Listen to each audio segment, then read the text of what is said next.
ایک مرتبہ نبی اکرم صلی اللہ علیہ وسلم مسجد میں تشریف لائے. آپ نے دیکھا کہ صحابہ کرام کھلکھلا کے ہنس رہے ہیں، زور زور سے ہنس رہے ہیں. تو آپ نے صحابہ کرام کی طرف متوجہ ہو کر فرمایا، اے میرے صحابہ، اے میرے ساتھیوں، اگر تم موت کو کثرت سے یاد کرتے تو جو حال میں دیکھ رہا ہوں حال تمہارا نہ ہوتا. لہذا موت کو کثرت سے یاد کیا کرو. قبر پر کوئی دن بھی ایسا نہیں گزرتا، قبر روزانہ یہ پکارتی ہے، قبر روزانہ یہ آواز لگاتی ہے کہ میں تنہائی کا گھر ہوں، میں غربت کا گھر ہوں، میں بیگانگی کا گھر ہوں، میں کیڑوں مکوڑوں کا گھر ہوں. جب کوئی مومن قبر میں رکھا جاتا ہے تو قبر کہتی ہے تیرا آنا مبارک ہے، بہت اچھا کیا جو تو میرے پاس آیا. اب جب تو میرے پاس پہنچ گیا تو میرے بہترین سلوک کو بھی دیکھ لے گا. اس کے بعد وہ قبر اس کے لیے کشادہ ہو جاتی ہے. جہاں تک اس انسان کی نظر پہنچتی ہے وہ قبر اس کے لیے اتنی ہی کشادہ ہو جاتی ہے.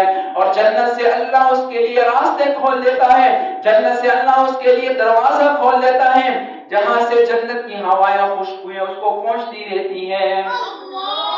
اور جب کوئی بد کردار قبر میں رکھا جاتا ہے تو قبر کہتی ہے تیرا آنا مبارک ہے، تم میرے پاس کیوں آیا؟ زمین پہ جتنے بھی لوگ چلتے تھے تو ان سب میں مجھے زیادہ ناپسند تھا، سب سے زیادہ نفرت مجھے تجھ ہی سے تھی. اب جب تم میرے پاس آیا ہے تو میرا بدترین سلوک کو بھی دیکھے گا. اس کے بعد وہ قبر اس پہ تنگ ہو جاتی ہے، اتنی تنگ ہو جاتی ہے کہ اس کی پشتیاں ایک دوسرے میں گھس جاتی ہیں، اس کی پشتیاں ایک دوسرے میں گھس جاتی ہیں. 70 اژدہے اس پر ایسے مسلط ہو جاتے ہیں کہ اس کو ایک دفعہ جب ڈس مارے، ایک دفعہ جب اس کو پھنکار مارے تو اس کو 70 دفعہ 70 گز زمین میں دھسا دیتا ہے. اس کے بعد نبی اکرم صلی اللہ علیہ وسلم نے فرمایا قبر جنت کا ایک باغ ہے یا جہنم کا ایک گڑھا ہے.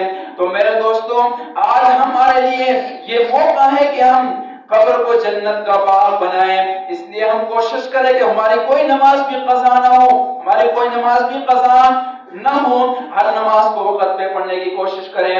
وآخر دعوانا الحمدللہ رب العالمین.